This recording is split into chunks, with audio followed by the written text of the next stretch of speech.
आप दोस्त बदल सकते हैं लेकिन पड़ोसी नहीं। अटल बिहारी वाजपेयी के ये शब्द आज हमारे पड़ोसी बांग्लादेश के संदर्भ में बिल्कुल सटीक बैठते हैं। और आज ये पड़ोस एक बहुत ही मुश्किल दौर से गुजर रहा है। और शायद ही कोई पड़ोसी भारत के लिए उतना अहम है जितना बांग्लादेश। बिल्कुल। सांस्कृतिक, ऐतिहासिक और सामरिक हर नजरिए से हमारी पूरी एक्ट ईस्ट पॉलिसी की चाबी आप कह सकते हैं बांग्लादेश के पास है। बिल्कुल। आज हम भारत और बांग्लादेश के बीच पनप रहे एक बेहद जटिल भू राजनीतिक संकट की गहराई से पड़ताल करने वाले हैं। हमारी ये चर्चा द प्रिंट में प्रकाशित एक लेख पर आधारित है जिसका शीर्षक है हसीना का प्रत्यर्पण और भारत बांग्लादेश की भू राजनीति। हाँ, ये लेख कई गंभीर सवाल उठाता है और आज हम उन्हीं सवालों के जवाब ढूंढने की कोशिश करेंगे। यूपीएससी एस्पिरेंट्स और समसामयिक मामलों में गहरी रुचि रखने वालों के लिए ये समझना बेहद जरूरी है कि पर्दे के पीछे चल क्या रहा है। हमारा मकसद ये समझना है कि शेख हसीना को लेकर ढाका की अंतरिम सरकार की जो मांग है वो भारत के लिए क्या कूटनीतिक और सुरक्षा चुनौतियां पेश करती हैं, बांग्लादेश की अपनी आंतरिक राजनीति किस दिशा में जा रही है और इस पूरे घटनाक्रम का भारत की विदेश नीति पर क्या असर पड़ सकता है। चलिए इस पूरे मामले को परत दर परत समझते हैं। तो शुरुआत करते हैं उस खबर से जिसने सबको चौंका दिया। ढाका में नोबेल पुरस्कार विजेता मोहम्मद यूनुस के नेतृत्व वाली अंतरिम सरकार ने भारत से पूर्व प्रधानमंत्री शेख हसीना के प्रत्यार्पण की मांग कर डाली। और ये मांग तब आई जब बांग्लादेश के अंतर्राष्ट्रीय अपराध न्यायाधिकरण यानी ICTE ने हसीना और उनके पूर्व गृह मंत्री को मौत की सजा सुना दी। और यहीं से मामला दिलचस्प हो जाता है। दिलचस्प से ज्यादा मैं कहूंगा कि इसमें एक बहुत बड़ा ट्विस्ट है। ये वही ICT है जिसे शेख हसीना ने ही 2009 में सत्ता में आने के बाद स्थापित किया था। आज वही संस्था उन्हें मौत की सजा सुना रही है। बिल्कुल। इसका मूल उद्देश्य था 1971 के नरसंहार के लिए जिम्मेदार पाकिस्तानी सेना और उसके स्थानीय सहयोगियों जैसे रजाकार, अल-बद्र पर मुकदमा चलाना। तो फिर ये इतना विवादास्पद कैसे बन गया? देखिए, शुरुआत में तो उसकी काफी तारीफ हुई, लेकिन जल्द ही विपक्ष, खासकर बांग्लादेश नेशनलिस्ट पार्टी मतलब BNP और उसकी सहयोगी जमात इस्लामी ने इसे राजनीतिक बदले का एक हथियार कहना शुरू कर दिया। अच्छा। उनका आरोप था कि हसीना सरकार इस न्यायाधिकरण का इस्तेमाल अपने राजनीतिक विरोधियों को आप कह सकते हैं खत्म करने के लिए कर रही है। 2012-13 में तो इसे खत्म करने की मांग को लेकर पूरे देश में हड़तालें और हिंसक प्रदर्शन भी हुए थे। तो ये तनाव तो काफी पहले से बन रहा था, लेकिन इन्हीं विवादों के बावजूद शेख हसीना की अवामी लीग 2014, 2018 और फिर 2024 में लगातार चुनाव जीतती रही। हाँ, और भारत के लिए एक राहत की बात थी, क्योंकि हसीना सरकार इस्लामी कट्टरपंथ के खिलाफ जीरो टॉलरेंस की नीति अपना रही थी और भारत के सुरक्षा हितों का भी ध्यान रख रही थी। लेकिन फिर अचानक सब कुछ बदल गया। सब कुछ बेहद हिंसक विरोध प्रदर्शनों की एक लहर उठी, जिसके कारण शेख हसीना को अचानक देश छोड़कर भारत में शरण लेनी पड़ी। सत्ता एक तरह से गुस्साई भीड़ और सेना के हाथों में चली गई, जिसने फिर मोहम्मद यूनुस के नेतृत्व में एक अंतरिम सरकार बना दी। और इस सरकार ने वादा किया है कि फरवरी 2026 में निष्पक्ष चुनाव कराए जाएंगे। जी। तो अब हम आज की स्थिति पर आते हैं। भारत यहाँ एक बहुत ही ट्रिकी सिचुएशन में फंस गया है। एक तरफ हमारी पुरानी और भरोसेमंद सहयोगी शेख हसीना है जिन्हें हमने शरण दी है, और दूसरी तरफ ढाका में एक नई सरकार है। हाँ, और जिसके बारे में कई विश्लेषकों का मानना है कि उस पर भारत विरोधी और कट्टरपंथी ताकतों का असर है। ये तो एक कूटनीतिक टाइट रोप वॉक है। भारत इसे कैसे हैंडल कर रहा है? भारत की प्रतिक्रिया बहुत सदी हुई और बहुस्तरीय है। जब ढाका से प्रत्यर्पण की मांग आई तो भारतीय विदेश मंत्रालय ने कोई सख्त बयान नहीं दिया। उन्होंने क्या कहा? उन्होंने सिर्फ इतना कहा कि उन्होंने फैसले का संज्ञान लिया है, यानी we have taken note of it. असल में ना कहने का एक बहुत ही डिप्लोमैटिक तरीका है।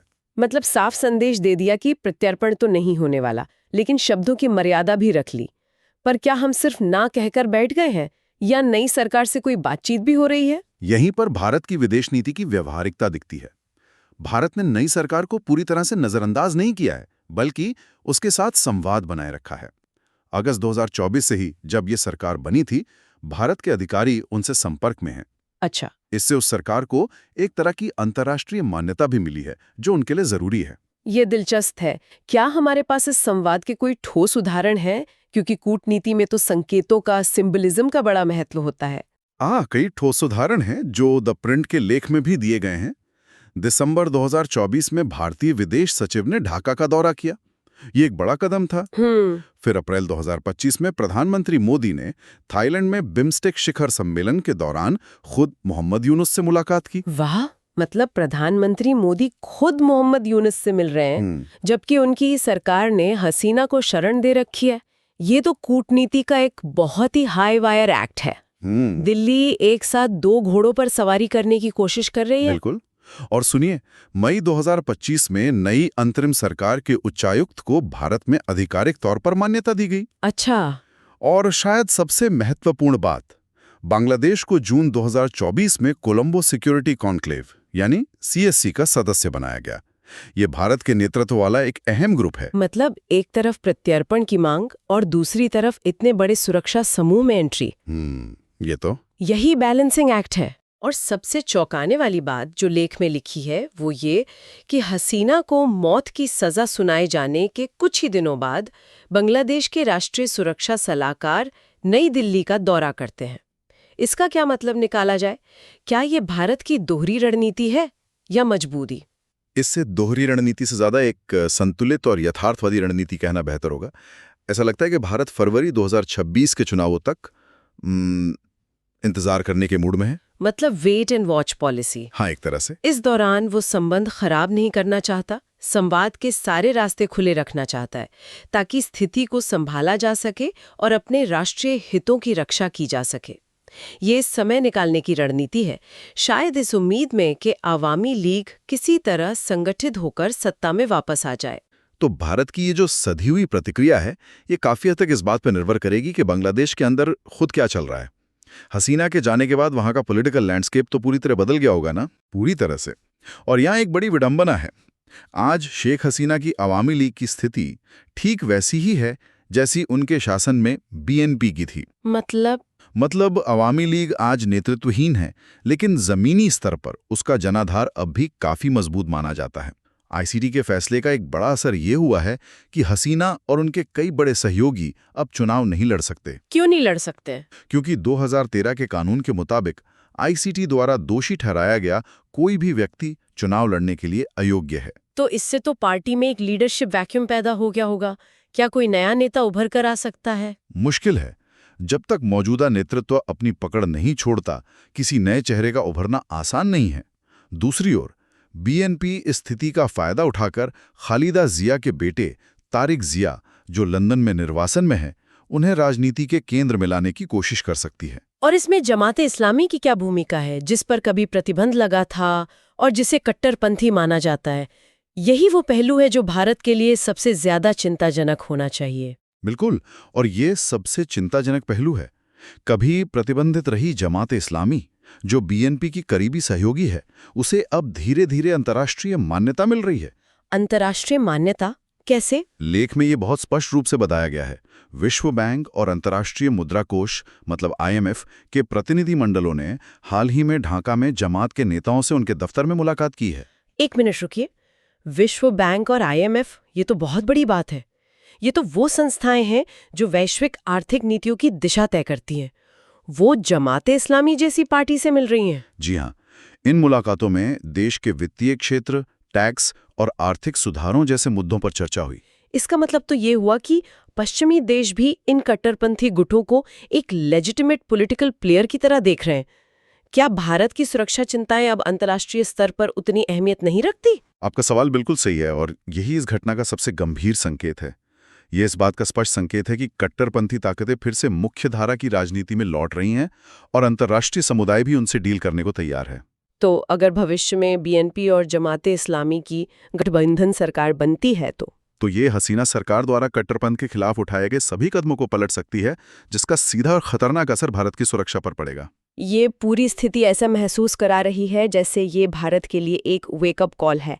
लेख में इस बात की ओर भी इशारा किया गया है कि शायद भारत की अपनी पिछली नीति में भी कुछ कमियां रही हैं। क्या ये एक तरह का आत्मविश्लेषण है? हाँ, लेख का तर्क है कि भारत ने 1971 में बांग्लादेश की आज़ादी में मदद करने के बाद शायद उसके साथ अपने संबंधों को थोड़ा हल्के में ले लिया। हल्के में ले लिया मतलब हमने वहां लोकतंत्र और लोकतांत्रिक संस्थाओं को मजबूत करने में उतना निवेश नहीं किया जितना हमें करना चाहिए था। हम सरकारों और नेताओं पर ज्यादा निर्भर रहे, संस्थाओं पर कम। और इसका फायदा किसने उठाया? इसका सीधा फायदा चीन और पाकिस्तान जैसी भारत विरोधी ताकतों ने उठाया। चीन ने बांग्लादेश में भारी निवेश करके अपनी पैठ बनाई। पाकिस्तान ने अपनी खुफिया एजेंसी ISI के स्लीपर सेल स्थापित किए और वहां कट्टरपंथ को बढ़ावा देने के लिए लगातार फंडिंग की। वो पर्दे के पीछे से हमेशा भारत के हितों को कमजोर करने के लिए काम करते रहे। और भारत की रणनीति में क्या कमी थी? लेख किस बात पर जोर देता है? लेख के अनुसार भारत की सबसे बड़ी रणनीतिक गलती अवामी लीग और सिर्फ शेख हसीना के नेतृत्व पर पूरी तरह से निर्भर रहना था। ये all eggs in one basket वाली अप्रोच थी। हाँ। नई दिल्ली को BNP जैसी अन्य राजनीतिक पार्टियों के साथ भी समानांतर रूप से रिश्ते बनाने चाहिए थे, भले ही वो हसीना के कट्टरपंथी विरोधी कदमों की सराहना करते रहे हों। एक ही पार्टी या एक ही नेता पर पूरी तरह निर्भर रहने की नीति आज कितनी जोखिम भरी साबित हो रही है, ये हम देख सकते हैं। तो अगर सबसे बुरा होता है और ढाका में एक भारत विरोधी पाकिस्तान परस्त सरकार बनती है, जैसी कि आशंका जताई जा रही है, तो इसके परिणाम क्या हो सकते हैं? इसका भारत की सामरिक स्थिति पर क्या असर पड़ेगा? परिणाम बहुत गंभीर हो सकते हैं। यहां लेख एक बहुत ही चौंकाने वाली तस्वीर पेश करता है। वो कहते हैं कि अगर बांग्लादेश हमारे खिलाफ हो गया तो भारत को 2 या 2.5 नहीं बल्कि 3.5 मोर्चों पर संघर्ष का सामना करना पड़ सकता है। 3.5 मोर्चे, इसे थोड़ा समझाइए। चीन और पाकिस्तान 2 स्थापित मोर्चे हैं। आंतरिक सुरक्षा जैसे कश्मीर और उत्तर पूर्व को आधा मोर्चा माना जाता है, और अब संभवतः बांग्लादेश एक नया तीसरा मोर्चा बन सकता है। ये एक ऐसी स्थिति है जिसके लिए शायद हम अभी पूरी तरह तैयार भी नहीं है। ये भारत की राष्ट्रीय सुरक्षा के लिए एक बहुत बड़ा खतरा होगा। बहुत बड़ा। और हमारी विदेश नीति की बड़ी परियोजनाओं का क्या होगा, जैसे एक्ट ईस्ट पॉलिसी? उन्हें बड़ा झटका लग सकता है। BIMSTEC, look east, act east और इंडियन ओशन रिम एसोसिएशन यानी IORA जैसी महत्वपूर्ण परियोजनाओं का केंद्र कहीं ना कहीं बांग्लादेश भी है। हमारी पूरी रणनीति जो दक्षिण पूर्व एशिया से जुड़ने की है, वो बांग्लादेश से होकर गुजरती है। तो अगर वहां असहयोगी सरकार आ गई तो ये सब ठप पड़ सकता है? बिल्कुल। लेख के शब्दों में कहें तो ढाका की ये डेथ विश यानी आत्मघाती इच्छा भारत के गले की हड्डी बन सकती है। तो आज की इस पूरी पड़ताल का सार ये है कि भारत एक बेहद नाजुक मोड़ पर खड़ा है।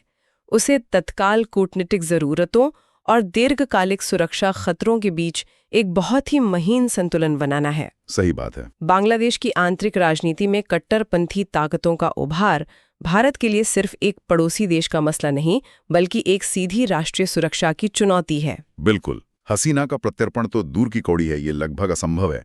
लेकिन भारत को ढाका को स्पष्ट संदेश देना होगा कि वर्तमान सरकार द्वारा उठाए गए किसी भी भारत विरोधी कदम के गंभीर परिणाम होंगे। अंततः सब कुछ फरवरी 2026 के चुनावों पर निर्भर करेगा और भारत की नजरें उन्हीं पर टिकी रहेंगी। और जाते जाते श्रोताओं के लिए एक विचार छोड़ जाते हैं, खासतौर पे जो सिविल सर्विसेज की तैयारी कर रहे हैं। जी। इस पूरे प्रकरण ने ये उजागर किया है कि किसी एक नेता या एक पार्टी पर निर्भर रहने की विदेश नीति कितनी जोखिम भरी हो सकती है। जी। तो सवाल यह है कि क्या अगले चुनाव तक सिर्फ स्थिति को संभालना यानी मैनेजिंग द क्राइसिस ही काफी है, या भारत को अपनी पूरी पड़ोसी पहले की नीति को नए सिरे से गढ़ने की जरूरत है।